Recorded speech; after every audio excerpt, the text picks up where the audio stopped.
and we continue on with our pick six videos here with the closing leg. And yes, I do realize that these are being released and recorded out of order. However, I decided to pick I matched the races with the person first, and then I had to work with their schedule. All right, so we're getting this content out as quickly as possible. And not making you wait till Thursday, because I'm sure by Thursday, uh, everyone and their mother is gonna have like 70 videos out about every single race. Now, have frequent well, yeah, you've been on a couple streams, maybe not frequent, but a returning guest, Mr. Javis. How you doing? Yeah, good. Thanks for having me. And I think it's been at least a couple streams at this point. So happy to be doing the Kentucky Derby here with you. Hopefully, we can give some people some winners. Yeah, it's always a fun time of year, obviously. And I think you and I will probably spend a lot of time off air talking about the first and second races, as well as the 13th and 14th races, because that's where the real money is made, right?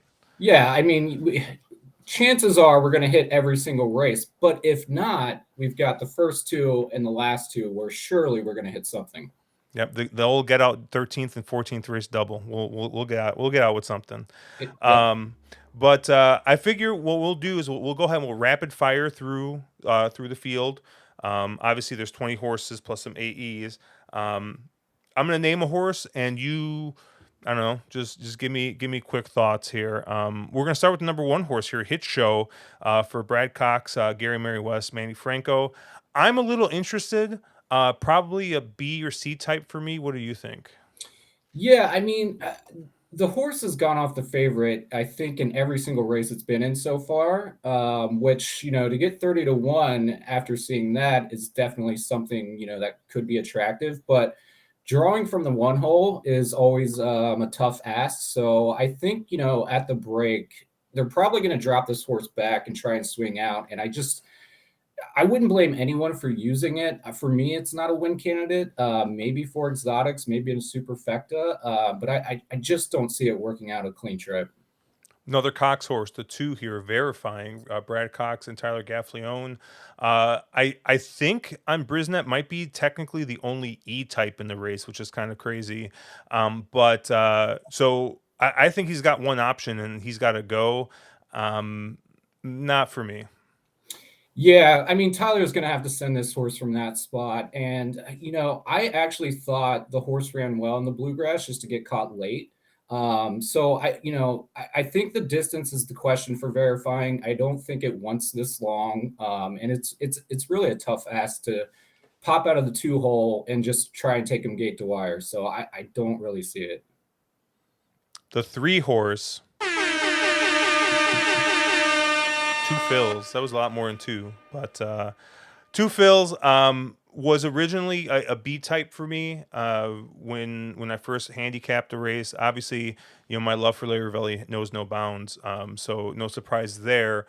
However, if you've watched some of those works, the works look really good. David Aragona earlier this week even mentioned that they might be the best works he's seen of any horse. I could only keep my excitement down, for so long. I think this horse is firmly moved up to an A type for me. I think it's a versatile type horse. Has won a really nice race, the Street Sense here in the slop, and we might get a little bit of moisture in the track at Churchill. So I don't know. I'm like, the only thing I might not like is the price, because they have him as 12 to 1 on the morning line. Um, but he's going to be on all my tickets. Yeah, so a couple things here. Did On the Wrong Lead get like a bigger budget for these sound effects? Because I really enjoy them. Um, the other thing about this horse is that We did. I was actually lucky enough to be at the Jeff Ruby Stakes to watch this race in person, and visually, I thought it was a very impressive race. Now, granted, was it the strongest prep? Probably not, obviously, but visually, when I was there, this horse just ran lights out. I have seen the interviews with Larry and Jareth. Both of them seem pretty confident. And, I think the other thing too is, this horse has, I think it's tied for the time form speed figure but it also has the highest Briz and the highest Bayer. And so, do we want to call it a polypop? Maybe. But to me, I think this horse is actually just trending in a new direction. And so I expect it to actually take a step further and kind of sit in that, hopefully in that stalking position and kind of, let the front runners, whoever that's going to be, wear them down and just kind of blow past on the wire. So for me, it's an A as well. Yep, love it. The 4 confidence game, taking the King Guillermo kind of route, where won a 50-point race and is like, yeah, I'm good. So he's training up to the Derby. I've seen this story before. Didn't work out for King G. I don't think it's going to work out for Confidence G. Yeah, I didn't really know what to do with this horse. I think it's like what, a 70-day layoff. I know it's missed a couple of works, like the work patterns have been a little erratic. So those are pretty big red flags for me. I've also seen some people say that they think this horse might be a pace setter. It could be, maybe not. But this horse really won't be on any of my tickets, maybe underneath in like a superfecta. But I just don't see a ton. I mean, congrats to the connections. You've got a $25,000 horse who's now running in the Derby. I think has earned, close to over 800,000. So that's impressive, but I just don't see it doing much here. The Buzz Horse, I think, among Twitter and maybe quote unquote sharps. Tapit Trice, 5-1 on the morning line. Todd Pletcher, Luis Saez. Horse has won his last 3 races. Obviously, an optional claimer, then won Tampa Bay Derby, and then the Bluegrass. If I told you last year that the winner of the Tampa Bay Derby and the Bluegrass would be the Steam Horse, would you believe me? No, but I'll tell you what, I was very impressed with that run in the Bluegrass to go and catch verifying there. The one hesitation I have on this horse is that typically this horse is breaking pretty much dead last in each race, and it's a tall order in a 20 horse field to make that same running style and find that trip. I do think it's a must use. I think it's a B for me. I will say that Luis has been incredibly hot at Churchill. He's got a real good feel for the track right now. So if there's anyone you want on this horse, I think Saez is definitely the number one choice. Um, I have questions, but I do think it's probably a must use. All right, I'm gonna take a swing here, and I'm gonna pull out the take out reducer horn here. I have no interest in Tapit Trice. I respect Um, it. I have no interest in the horse. I mean, way too short. I can't believe that this horse might be vying for favoritism for Forte, and I don't like Forte. But if you mean to tell me that Tapit Trice might be sitting at like 4 to 5-1, and Forte might sit around like 4-1, I mean, I don't know. I don't know. There's smarter people than me that like this horse, right? So maybe I'm the crazy one, but I'm gonna let that horse beat me. The 6 Kings Barn, Todd Pletcher, Jose Ortiz Jr. Or Jose Ortiz, who reluctantly I think took this mount. I don't think he wanted it, but I think he ended up on it. Yeah. Horse is 3 for 3. Won the Louisiana Derby. What you think? Yeah, I mean, the horse has really done nothing wrong. But I think to your point, Pratt and Saez were both like, no, I'm going to hop on somebody else. So that's kind of telling to me. Has had some pretty clean trips, hasn't really done a lot wrong.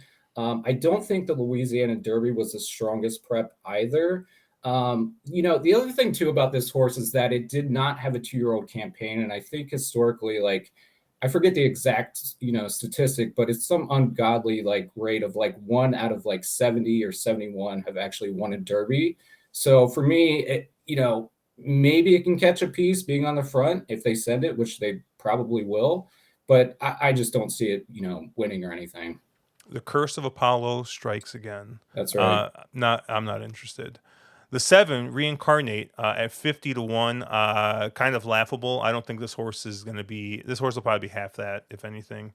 Tim Yaktine, aka Bob Baffert, and Johnny Velasquez teaming up here. Interesting about this horse.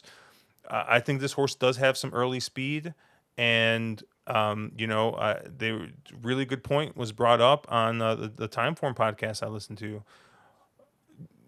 John Velasquez on a West Coast speed horse. I mean, he's got a really good record on these types of horses, getting them to break, getting them out there, and winning races, or at least crossing the line first. I think we have one that eventually ended up not being a winner, but I think could be a little dangerous. I don't think I'm going to have him anywhere on top, but I think this is definitely an underneath type. I would not be surprised if Reincarnate hits the board. Yeah, I totally agree. I don't think we're going to get 50 to 1 just with Johnny V up of what potentially could be a speed horse. Obviously, didn't really show that the last two, but if you go back to the Shams, pretty much won that wire to wire. So it'll be a price. I just don't think it's going to be 50 to 1. But with Johnny V up, the guy's done it 4 times, I guess technically three. So that is who you want up. But I'm looking elsewhere. My last guest, the horse that he likes, Mister Stu, likes Mage. He thinks Mage looks pretty good. I hear a lot of people think Mage looks good. Um, I'm against horses missing the break and that circle 5 wide while it looks really nice. Um, I'm gonna go ahead and I'm just gonna fade that horse. But what do you think? Yeah, Mage is a big thumbs down for me. This is another non 2-year-old campaign. Really hasn't done a whole lot. Has trouble breaking. This horse is not going to be on any of my tickets. I'm sorry, Stu. Good luck to you. Just it's not for me. Skinner, unmistakably, like, or not unmistakably, but I just can't believe that this is the horse that people want out of the Santa Anita Derby. They saw that horse coming, and just missed, bumped at the start a little bit, had a little bit of trouble. So people are interested. Juan Hernandez gets aboard, who, no offense to Victor, the ghost of Victor Espinoza. But Juan Hernandez right now I think is a better jock than just Victor Espinoza. So gets a little bit of a jock upgrade. I think this might be Juan's first Derby. So we'll see. But any interest in the nine, the deep closer Skinner? No, I completely agree with you. Obviously, a jock upgrade. Sorry, Victor. Hate to say that, but it's true. I think the Santa Anita Derby. I watched this move on the turn, and I think it just kind of flattened out. I'm not sure there was really like a big excuse there. I'm with you though. This horse is not for me. I have heard some rumblings about it's doing well in the morning works, but I just was not interested. The 10, Practical Move, winner of the Santa Anita Derby, the San Felipe Los Al Futurity. Um, I think this horse is getting a little bit disrespected. Is another one of my A's in this spot. I don't know what kind of price we're going to get, but I hear nobody talking about this horse, and this is along with Two Phils, I think is the co-owner of the fastest time form figure so far this year for 3-year-olds, or at least in the Derby. Horse has not done anything wrong, and everyone is just kind of dismissing him. I, I think this horse has got a big shot. Yeah, I don't disagree. The horse has not done really anything wrong. I guess you could make the argument that it had some perfect trips. Maybe another argument is that the horse has never left California. But, to your point, also kind of wins and has some pretty good speed figures. So I don't see anything wrong with using this horse, but the whole Cali versus shipping in sort of angle for me is a little bit of a toss up. So I'm not quite sure. I might change my mind in the next 2 days, but I'm not really using for now. Disarm, horse that is eligible for an N1X. I mean, that's really all I gotta say. I think there. I have no interest in Disarm, but Yeah, I want to like Disarm just because over the past week I don't think Steve has left this horse's stall. Every footage I've seen, he's just like hugging this horse and making out with it. So I know he's really high on it. I just don't see it. This is a pretty quick turnaround too. It would have to improve a lot, and I just don't see it. the 12, Jace's Road, Brad Cox, Flo Giroux. Uh, Horse had shown some speed in the gun runner and won wire to wire in pretty impressive fashion. And they didn't keep him at Fairgrounds. They shipped him over for the Southwest. He didn't run really well, and then they sent him back to Louisiana Derby, and he kind of just ran flat. Now he did pop the gate, I believe, to start the race, but yeah, I'm not. The horse has got two slop starts that just don't look great. I'm just not for me here. No, not for me either. I mean, this has to be a rabbit for AOE, right? Like, there's no other game plan. This is an automatic toss for me. Sun Thunder, the 13, Kenny McPeak, Brian Hernandez Jr., fourth in the Bluegrass last time out. Finished a solid second in the Risen Star to Angel of Empire, another one of those N1X horses. I think the horse is got some nice ability. I am looking forward to betting him possibly in the Derby in the future, but most likely something more like Ohio or Iowa, not so much Kentucky. Yeah, completely agree. I mean, don't get me wrong. Kenny can definitely pop off with one of these at Churchill pretty much any given day, but throwing blinkers on now just kind of hints to me that they don't really know what to do with this horse. The 14, Angel of Empire, Brad Cox, Flavian Pratt, winner of the Arkansas Derby, winner of the Risen Star. Um, I thought this horse has looked pretty good. Originally, I was kind of, Mark Capitan is a huge fan of this horse. I was as well. I think after the Risen Star win, he was like 56 to 1 in the futures pool, and I was like, hey, that's a bet. Like you should bet that. Was I smart enough to listen to myself? No, I did not. And I would be feeling really happy with a 56 to 1 future bet on him right now. But I think as a horse that has progressed nicely at 3, running really well in the Risen Star, and then again at the Arkansas Derby, is posted out wide. I don't know. I think this horse is going to get a nice trip, and I think has got the run style to be close enough to this pace that he might be one of those horses that get first run. Yeah, I actually completely agree with you here. I thought the Arkansas Derby run was very impressive. This horse is improving each time out. This is a huge contender for me. It'll be today. Forte. Andrew Champagne just loves this horse more than life itself. And we'll be recording an episode of Drinking Champagne. I'm sure he's going to have 30 minutes just waxing poetic about him and comparing him to all kinds of wrestlers and whatever weird stuff that he likes. But I think he's a toss for me on price, but I think also people are all very dismissive of him. It's weird, right? I think he might go off at like 4 to 1, 9 to 2, the way people are talking, and that's just that's a little crazy to me. But I don't know what are your thoughts on this? Yeah, I mean, at that price, even at 4 to 1, or slightly higher, it's still really hard for me to pull the trigger on this horse. Don't get me wrong, the horse has done nothing wrong. It shows up, it finishes races, does what it's supposed to do. But I think in this Derby where there's not really any standouts, there's not really a clear-cut favorite, even though Forte is the favorite. I don't think you're hearing anyone who is like high on this horse compared to others. And so for me at that price, I'm just going to look elsewhere.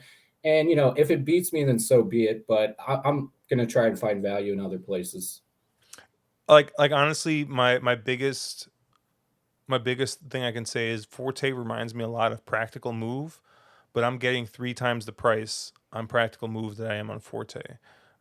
Very consistent horse that's done nothing wrong, but I mean, should Forte really be a third of the price that Practical Move is? I don't think so. No, I completely agree. And so, like I said, it won't surprise me, but I'm not going to be on it. Raise Kane, 50 to 1. Gerardo Corrales, Ben Colebrook. I love Gerardo Corrales, but this is another no hoper. Yeah, love Corrales, hate the restaurant, hate the horse. So unfortunately, it's a toss. You don't like Raising Canes? Can't say I do. Interesting. We'll talk about that offline. Yeah, okay. 17, Derma Soto, Derma Sotogake, Hiyataka Otonashi, and Christophe Lemaire. Send it in, boys. Send it in. This is the year. What do you think, Jay? Yeah, I agree. I like this horse, but I think a lot of other people do too. So I'm curious at what kind of price we're going to get on Derby Day. Um, the only thing that concerns me is the post. 17 is not quite ideal, but Japan is just winning everything right now. They've got the Dubai Cup, the Saudi Cup, the Shima. They're not shipping over losers. So this horse is definitely on my radar. Will probably be an A for me as well. I'm just a little concerned about the post position. Yeah, that might be a little bit of a concern, but I don't know. I'm too invested. I'm in too deep. I went point break. Yeah, I mean, I just can't get beat by another Japanese horse this year, so I'm including. 18 Rocket Can. One of the horses that has gotten into here that will probably make, as long as the gate opens and the horse is in it. Caleb owes me a bottle of whiskey because he said, and I quote, "No horse from the Holy Bull will get into the gates," and we got a couple. But yeah, Rocket Can. I thought the Holy Bull was a nice race, and I thought he backed it up pretty decently in the Fountain of Youth. Um, I thought he would run better in that Arkansas Derby. I think he's just kind of he is what he is, and I just don't think he's it for me in here. No, not for me either. And I wish Caleb would have made me a whiskey bet or something. But I just don't see it with this horse. It's gonna need to be pretty close to the pace, and at in that position, it's gonna be a tough ask. Lord Miles, no shot because he won the Wood. All that needs to be said. Yeah, no, I mean I don't know where that race came from. Obviously, no one knew where that race came from except for maybe Andrew Champagne, who still won't shut up about it. But yeah, I mean, I just don't see it. I didn't see it then, and I don't see it on Derby Day. So if it beats me, so be it. And probably the first toss for everybody out in the 20 post. Continuar here, another one of the Japanese horses ran third to Derma Sotogake in the UAE Derby. Um, no, nowhere. No, not even on my radar. Any of these AEs interest you at all if they draw in? I think we got three of them. We got King Russell, um, Mandarin Hero, and Cyclone Mischief. Yeah, I mean, I know I'm supposed to say yes, they're on my radar since, we all know what happened last year. But even if any of these do draw in, they're not going to get a ton of attention. I think Mandarin Hero ran fine in the Santa Anita Derby, but still, I just prefer others over these. Yeah, he would be the only one that would be maybe like an underneath type for me if Mandarin Hero kind of draws in. But we're yeah, we'll see what happens. I do got the optics plot up here for this race, and now obviously we do have AEs, and we also have the two Japanese horses which aren't showing up on here. Um, I don't know. Are you a big optics guy, Jay? I'm not. I use it occasionally, but it's not like an everyday occurrence for me. Yeah. I mean, I really do like where this 10 is sitting, and I'm trying to highlight it, but there's too many horses he's covered. But that big Q1 square there for the 10, as well as the 18.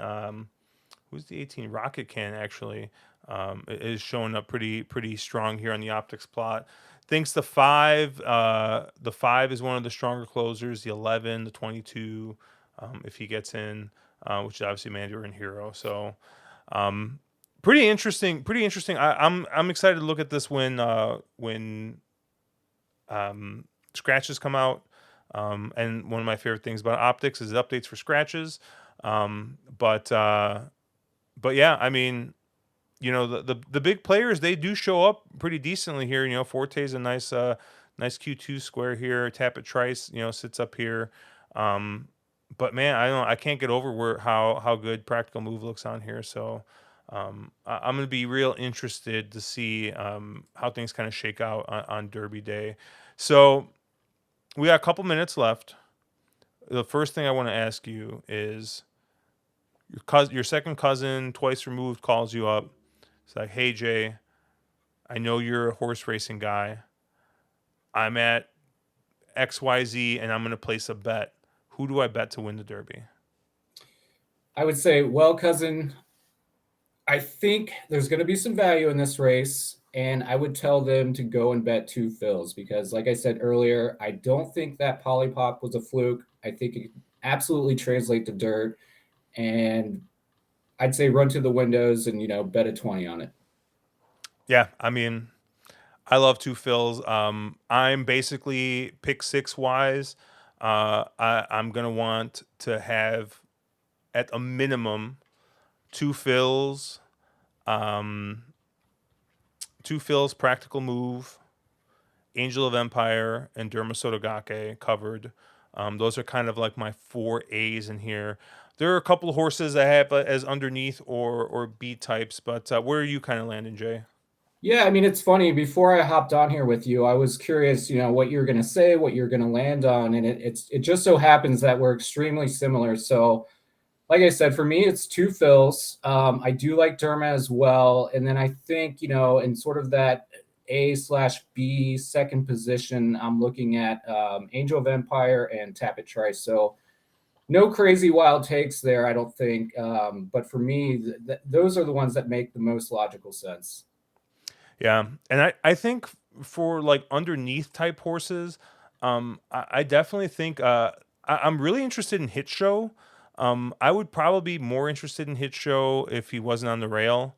Um, he might even make it as like a B type, not just an underneath type. I just think that he kind of progressed a little bit, and I mean that Wood Memorial, like I don't know what the heck happened that race, right? I mean he should have won there, but um, yeah, I don't know. I like Hit Show in this spot as kind of an underneath. I think King's Barn, although I don't really like him as a win candidate, he might be one that hangs on for third or fourth in the try or super. So I think he might be a little interesting there. Reincarnate as well. I think I kind of mentioned there before. But anybody you kind of like underneath? No, I completely agree. I think, the ones that are going to be useful underneath in like an exactor, trifectas, and supers are going to be sort of those ones that should be on the front. So I think we're on the same page there. I think Kings can maybe hang on, verifying maybe can get a slice of it. But those would be the ones I'd use underneath. Awesome.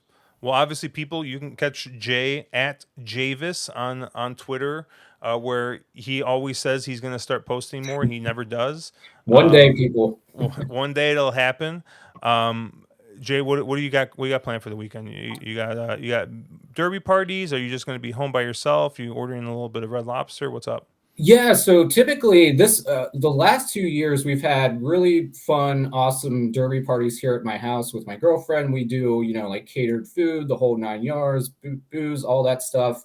This year, however, it's going to be a little different. All of our friends that would typically attend this year are going to be out of town, or they've got like kids gymnastics and all that stuff. So I think it's just going to be me and her kind of hanging around the house and watching it on the TV and just chilling together. What about you? Um, I don't know. I was originally gonna go to like a party or do something, but um, I was actually planning on going to the Derby this year. But I kind of like made the decision that I should try and do it like just a little too late. Like if I would have made the decision like a month earlier, I probably could have swung it. But like I'd even taken time off of work, done everything, and I was just like, I have a friend who you know lives in Louisville, and she's like, oh yeah, like we come party with us, like do all this, and then I was just like it was just late enough where I felt like I was putting her out, so I Yeah. didn't want to ask, and I was just like, I'll maybe next year. Next year, I think maybe I'll get down there. So, Well, hey, Josh, we've got an open bedroom, plenty of food, I'm sure, and drinks. If you guys want to make the drive down from Chicago, you're more than welcome. We can go to ooh, Turfway and watch it there if we want to. oh God, I can only imagine. Only if I I can sit mean, at a Buffalo slot machine while watching the Derby. it's only fitting, that we land on two fills and then go to Turfway and watch two fills win, right? Yeah, that's true. But yeah, hopefully you and I will both be a little bit richer after Sunday. Thanks for your time, man. Yeah, thanks, Josh. Appreciate it.